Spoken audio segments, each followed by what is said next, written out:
जय श्री कृष्णा। स्वागत है आपका इस चैनल में।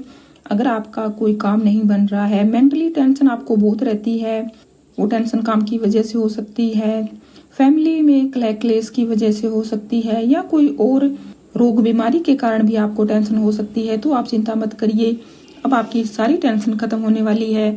हम बात कर रहे हैं पूर्णिमा की। जेठ पूर्णिमा को अगर आप कुछ रेमेडीज करते हो तो निश्चित ही आपकी काफी सारी समस्याओं का अंत हो जाएगा। अगर पैसे से रिलेटेड कोई आपको दिक्कत है तो जेठ पूर्णिमा को आप कुछ रेमेडीज करते हो तो आप यकीन रखिए निश्चित ही आपको लाभ होगा। जब मन प्रसन्न रहता है तो हम कोई भी काम करते हैं तो उसमें हमेशा हमें सफलता मिलती है। और इस दिन मन प्रसन्न रखने के लिए, मन स्टेबल रखने के लिए आप कुछ रेमेडीज करिए।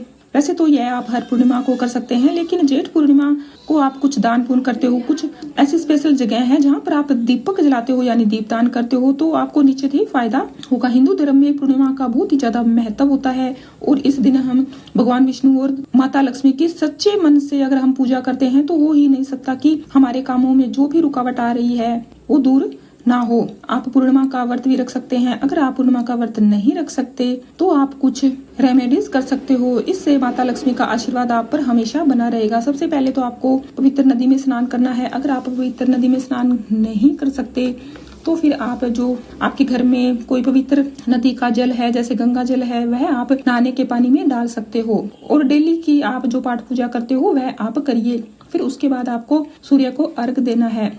इससे आपके जीवन में जो भी नेगेटिविटी है वह दूर होगी। अब आपको दीपक करना है। वह दीपक कैसे करना है? देसी घी का दीपक आपको सबसे पहले भगवान विष्णु लक्ष्मी माता के आगे करना है, और दूसरा दीपक आपको तुलसी माता की क्यारी में करना है, और अगला दीपक आपको मेन गेट पे करना है, और एक दीपक आपको रसोई घर में करना है, और एक दीपक आपको खुले स्थान में करना है। आपके घर में कोई भी खुला स्थान है वहां पर आप कीजिए। अब आपको 108 बारी गायत्री मंत्र का जाप करना है। अगर आप भगवान विष्णु का, माता लक्ष्मी का कोई मंत्र जाप कर रहे हो तो वह भी आप कर सकते हो। और आपके घर में कोई पितृ दोष है तो यह आप कार्य जरूर करिए। आप गायत्री मंत्र का जाप करिए और पहले आप क्षमा याचना प्रार्थना कीजिए, और जो गायत्री मंत्र का जाप आपने किया है उसका सारा फल आप अपने पितृ जनों को दीजिए। फिर आप देखिए आपके कामों में कभी कोई रुकावट नहीं आएगी। और इस दिन जो भी ठंडी वस्तुएं हैं, शीतल पेय है, वह आप ज्यादा से ज्यादा दान कीजिए। जरूरतमंद को आप जितना ज्यादा इस दिन दान करोगे आपका भाग्य बढ़ता ही जाएगा।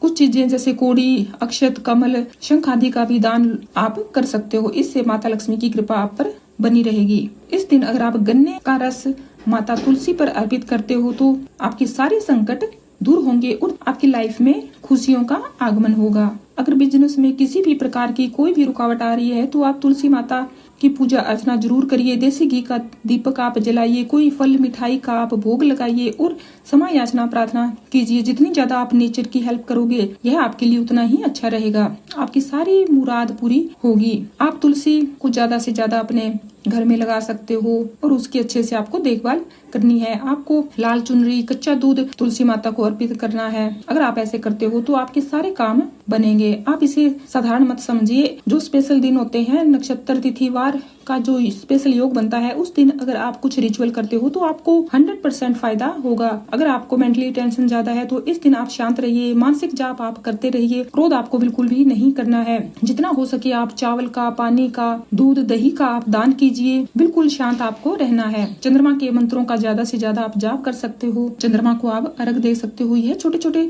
कार्य आप करके देखिए, आपको निश्चित ही फायदा होगा। अगर आपकी जन्म कुंडली में कोई भी पितृ दोष है, ग्रहण दोष है, तो आप पूर्णिमा को एक उत्सव की तरह मनाइए। अपने पितरों को याद कीजिए, क्षमा याचना प्रार्थना कीजिए, अपने चंद्रमा को आप शुभ कीजिए। फिर आपके किसी भी काम में कोई भी रुकावट नहीं आएगी। इस चैनल के साथ जुड़े रहने के लिए आपका बहुत बहुत धन्यवाद।